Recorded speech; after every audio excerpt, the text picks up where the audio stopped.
తాకట్లో ఉన్న మీ బంగారాన్ని విడిపించి ఆ రోజు ఆన్లైన్ రేటుకి కొంటాం. Sharma gold company. అందరికీ నమస్కారం. నా పేరు మాధురి. ఈరోజు మనతో పాటు ఉన్నారు ప్రముఖ జ్యోతిష్య వాస్తు పండితులు బ్రహ్మశ్రీ డాక్టర్ నాయకంటి మల్లికార్జున శర్మ గురువు గారు మనతో పాటు ఉన్నారు. నమస్కారం గురువుగారు. నమస్కారం అమ్మా. గురుగారు, ఈ ఫిబ్రవరి మాసంలో మరి మన 12 రాసుల వారికి ఎలా ఉండబోతుందో తెలియజేస్తారా? ముందుగా మేషరాశి వారికి ఎలా తప్పకుండా అమ్మా. ఓం శ్రీ గురుభ్యో నమః. ఇక్కడ ఫిబ్రవరి మాసంలో వచ్చేటప్పటికల్లా మనకి గ్రహ సంచార వీక్షణాన్ని ముందుగా పరిశీలన చేయాలి మనం. అంటే ఒక రాశిని మనం చెప్పుకునేటప్పుడు ఇవన్నీ కూడా గోచారీత్యా చెప్పబడే ఫలితాలు అంటారు. అంటే ఈ గోచారీత్యా ఫలితాల్లో ముఖ్యంగా ఈ ఫిబ్రవరి మాసంలో గ్రహస్థితులు ఏ విధంగా ఉన్నాయో ముందుగా తెలుసుకుందాం. ముఖ్యంగా ప్రధానంగా వృషభ రాశిలో గురువు యొక్క సంచారం, అలానే మీనరాశిలో రాహు శుక్రుడు యొక్క సంచారం, రవి బుధులు మకర రాశిలో కొన్ని రోజుల పాటు ఉండటం, అంటే ప్రథమార్థంలో ఉండటం, ద్వితీయార్థంలో ఈ రవి బుధులు మళ్ళీ కుంభరాశిలో సంచారం చేయటం. అంటే రవి బుధ శనులు ఫిబ్రవరి 15వ తారీఖు తర్వాత కుంభరాశిలో సంచారం చేయటం, కేతువు కన్యారాశిలో సంచారం చేయటం. ఇక్కడ ఫిబ్రవరి మాసంలోనే ఈ కర్కాటక మిథున రాశుల్లో ముఖ్యంగా కుజుడి యొక్క సంచారం అనేది ఒకటి ఉంది.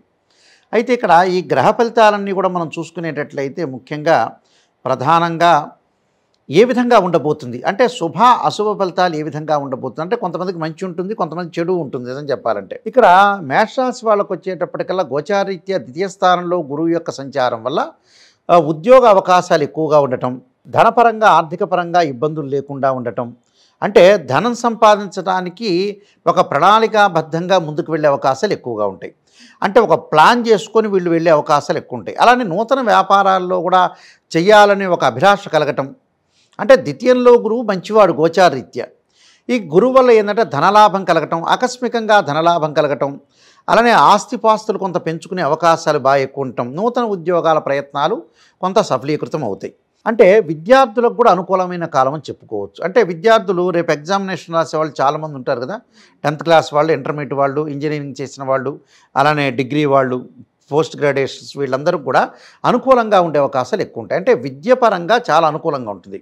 అలానే పోటీ పరీక్షలు, కాంపిటేటివ్ ఎగ్జామినేషన్ చదువుకునే వ్యక్తులు కూడా చాలామంది ఉంటారు కదా, రకరకాల పరీక్షల్లోకి ముందుకు వెళ్ళే వాళ్ళు ఎక్కువ మంది. వాళ్ళందరికీ కూడా ద్వితీయంలో గురువు అనేవాడు మేలు చేస్తాడు.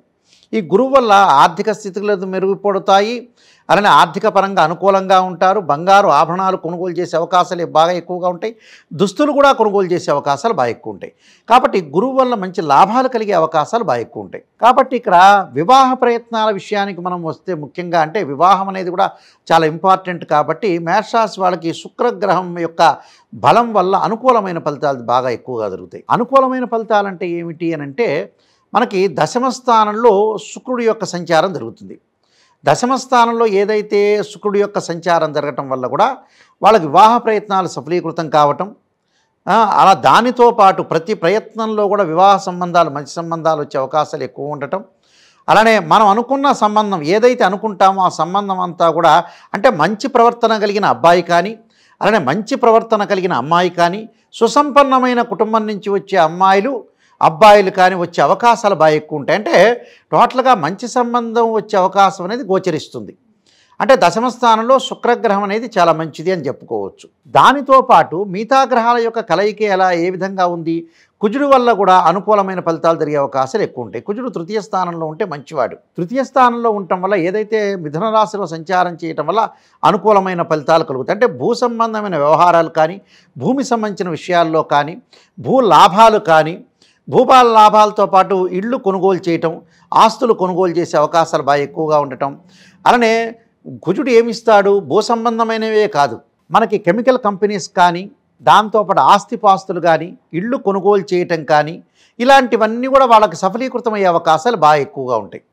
అంటే కోర్టు సమస్యలు కూడా వీళ్ళ పరిష్కారం కావటం, అన్నదమ్ముల మధ్యలో సఖ్యతగా బాగా ఎక్కువగా ఉండటం, గతంలో ఏదైతే అన్నదమ్ములు ఇద్దరి మధ్యలో కూడా డిస్ప్యూట్స్ అనేవి ఉన్నాయో అవన్నీ కూడా పోయి, గొడవలన్నీ తగాదలన్నీ కూడా తొలగిపోయి అన్నదమ్ముల మధ్యలో కూడా అనుకూలంగా ఉండే అవకాశాలు ఉంటాయి.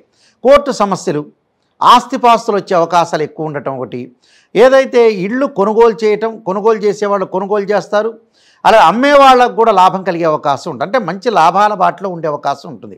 అలానే కెమిస్ట్రీ లెక్చరర్స్ కానీ, మెడికల్ ల్యాబొరేటరీస్కి కానీ, ల్యాబొరేటరీస్ వాళ్ళకి కానీ వీళ్ళందరికీ కూడా అనుకూలంగా ఉండే అవకాశం ఉంటుంది. అంటే అధిక లాభాన్ని పొందే అవకాశం అనేది ఒకటి ఉంటుంది. అంటే మేషరాశి వాళ్ళకి ఇక్కడ గురువు బాగున్నాడు, కుజుడు కూడా అనుకూలంగానే ఉన్నాడు.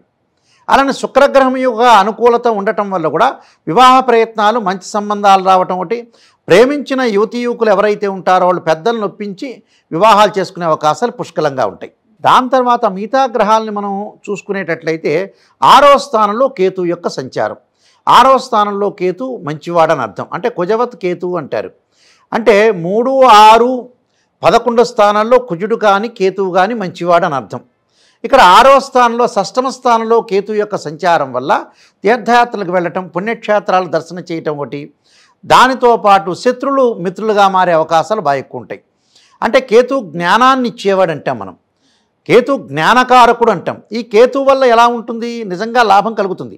అంటే ద్వితీయంలో గురువు మంచివాడు, అలానే కుజుడు మంచివాడే, అలానే 6వ స్థానంలో కేతువు కూడా మంచి గ్రహమే, అలానే శుక్రగ్రహం కూడా మంచిదే. అంటే ప్రజలందరూ కూడా ఏంటంటే నిజాన్ని తెలుసుకోవడానికి ప్రయత్నం చేయాలి. రాశి ఫలాల్లో ముఖ్యంగా ఏంటంటే కొన్ని జరుగుతుంటాయి మిస్టేక్స్. ఏం జరుగుతుంటాయంటే పొగడటం కాదు ఇక్కడ. స్త్రీయ లోపం పెరుగుట పెద్ద విద్య, లోపం ఎరిగిన వాడే పూర్ణుడవుతాడట.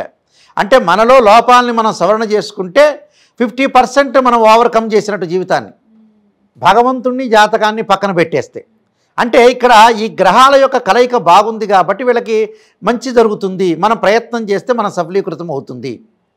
దానితో పాటు ఇక్కడ దశమ ఏకాదశ స్థానాల్లో కూడా మనకి కొన్ని గ్రహాల యొక్క కలయిక కలిసింది.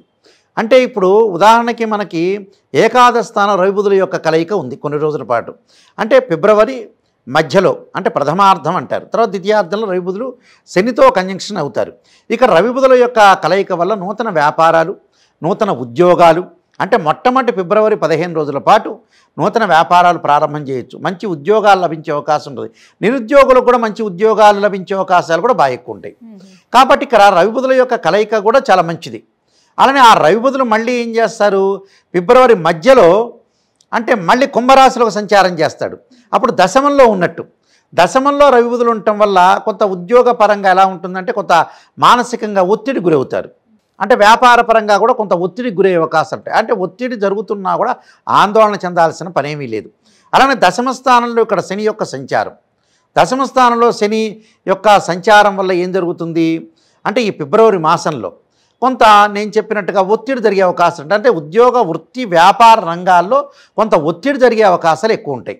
ఆ ఒత్తిడిని కొంచెం తట్టుకొని నిలబడాలంటే చాలామంది కూడా ఆందోళన చెందుతుంటారు. ఆందోళన చెందాల్సిన పని లేదు. మన ప్రయత్నం అనేది ఎప్పుడు కూడా మనం చేయాలి, భగవంతుని యొక్క ఆరాధన చేయాలి, లౌకిక జ్ఞానంతో ముందుకు వెళ్ళాలి. అంటే 50% మన చేతిలో ఉంటుంది, మొండిగా ఉండకూడదు. వీళ్ళు కూడా మేషరాశి వాళ్ళు కొంచెం మొండితనాన్ని పక్కన పెట్టేసి లౌకిక విధానాన్ని అనుసరించి ఏది తప్పు ఏది రైటు అని కరెక్షన్ చేసుకొని ముందుకు వెళ్ళాలి. తప్పు ఉందనుకోండి, ఉదాహరణకి ఎదుటివాడు మనకు చెప్పాడు ఇది రాంగ్ అండి, అంటే మనం కరెక్షన్ చేసుకోవచ్చు. కరెక్షన్ చేసుకుంటే 50% కరెక్ట్ అయినట్టే. ఇవి ఆలోచన చేయాలి. ఇవి ఆలోచన చేయటమే కాకుండా ప్రణాళికాబద్ధంగా వెళ్ళాలి. అంటే ఎక్కడెక్కడ మనం ఏమేం చేయాలి, 10 మందిని అనుసరించాలి, 10 మంది యొక్క అడ్వైస్ తీసుకోవాలి, అడ్వైస్ తీసుకొని ముందుకు వెళ్ళాలి. అప్పుడు అడ్వైస్ తీసుకొని ముందుకు వెళ్తే వీళ్ళకి గుడ్ రిజల్ట్స్ వచ్చే అవకాశం ఉంటుంది. అంటే ఒక ఎంప్లాయ్మెంట్ కానీ, ఒక బిజినెస్ కానీ, మ్యారిటల్ స్టేటస్ కానీ, అలానే కోర్టు సమస్యలు కానీ, ప్రతిదానికి కూడా ఒక సలహా అనేది ఒకటి ఉంటుంది. అంటే అన్నిట్లో కూడా మనమే మోనార్క్ అనుకోకూడదు ఎప్పుడు కూడా. కొంతమంది ఉంటారు, తెలిసిన వాళ్ళు తెలియని వాళ్ళు రకరకాలు ఉంటారు. ఎందుకంటే ఇక్కడ గోచారిత్య ఫలితాల్లో కూడా ఇక్కడ కొన్ని గ్రహాలు ఎక్కువ బాగున్నాయి మేషరాశి వాళ్ళకి. అప్పుడు వాళ్ళు ప్రయత్నాలు చేశారనుకుంటే సఫలీకృతం అవుతుంది. దానిలో అడ్వైజ్ కూడా తీసుకోవాలి. అంటే వేరే వాళ్ళ యొక్క నూతన వ్యాపారం చేయాలి, ఒక అడ్వైస్ తీసుకోవాలి, ఉద్యోగంలో చేరాలి, చేరినప్పుడు కొత్తగా చేరిన వాళ్ళు పక్కన యొక్క కొలీగ్స్ ఉంటారు, వాళ్ళ యొక్క అడ్వైస్ తీసుకోవాలి. ఇలాంటివన్నీ కూడా తీసుకుంటే మనకు అనుకూలంగా ఉండే అవకాశాలు ఉంటాయి. అంటే గ్రహాల యొక్క అనుకూలత ఉంది, అలానే తెలిసిన వాళ్ళ యొక్క అనుకూలత తీసుకొని ముందుకు వెళ్ళారనుకోండి అందరికీ కూడా అనుకూలంగా ఉంటుంది. అలానే స్త్రీలకి ఉన్నతమైన అభిప్రాయాలు కలుగుతుంటాయి. ఈ రాశి స్త్రీలకి చెయ్యాలని ఒక పట్టుదల ఉంటుంది. కానీ పట్టుదల ఉన్న తర్వాత ఎంబట ఆ పట్టుదలను కొన్ని రోజులు ఉంచి అలానే తగ్గిపోతుంటారు. అలా తగ్గద్దండి. పట్టుదలతో ముందుకు వెళ్ళండి, విజయాన్ని సాధించండి. విక్టరీ అనేది మనల్ని వరించే అవకాశాలు ఎక్కువ ఉంటాయి. కాబట్టి గ్రహాలు అనుకూలంగా ఉన్నాయి కాబట్టి ఆ గ్రహాల యొక్క అనుకూలత ఉంది కాబట్టి మీరు ప్రయత్నం అనేది చేస్తే సఫలీకృతం అయ్యే అవకాశం ఉంటాయి. కొంత మానసికంగా ఒత్తిడి తగ్గించుకోవాలి స్త్రీలు.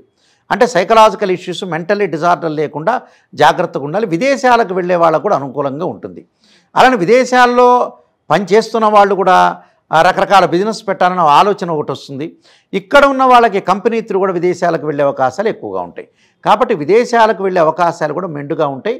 అయితే వీళ్ళకి ముఖ్యంగా గురుగ్రహం ఒకటి బాగుంది, అలానే కుజుడు బాగున్నాడు, కేతు బాగున్నాడు, అలానే శుక్రగ్రహం బాగుంది, అలా రవి బుధులు కూడా ప్రథమార్థంలో బాగున్నారు.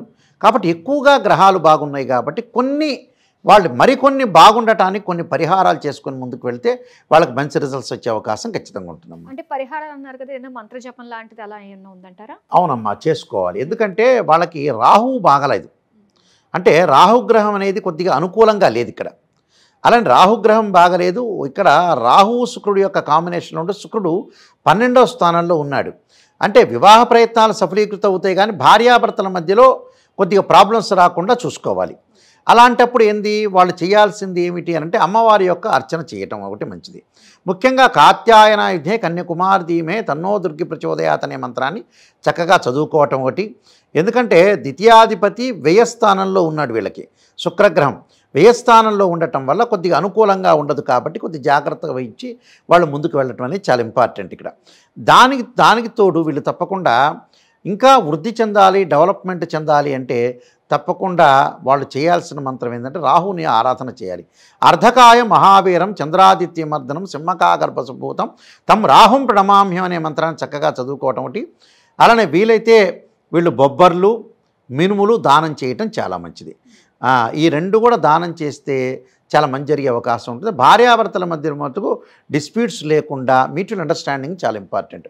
భార్య ఒక మాట అంటుంది, భర్త ఒక మాట అంటాడు. అడ్జస్ట్మెంట్ ఏదైనా జీవితంలో 50% లీడ్ చేసేది అడ్జస్ట్మెంటే. సర్దుబాటు జీవితాన్ని సరిదిద్దుతుంది. ఇదే స్లోగన్. ఇలా చేసుకొని ముందుకు వెళ్తే జీవితం అనేది ధన్యమైపోతుంది. ఓకే గురువుగారు, మేషరాశి వారికి సంబంధించిన వాడు తీసుకోవాల్సిన జాగ్రత్తలు, పరిహారాలు అన్ని తెలియజేసినందుకు ధన్యవాదాలు. నమస్కారం. చూసారు కదండి, మేషరాశి వారు ఎలాంటి జాగ్రత్తలు తీసుకోవాలి, ఎలాంటి పరిహారాలు చేసుకోవాలనే విషయాలు తెలుసుకున్నారు కదా. ఇది ఇవాల్టి కార్యక్రమం. మరో కార్యక్రమంతో మళ్ళీ మీ ముందుకు వస్తాం. అంతవరకు సెలవు, నమస్తే.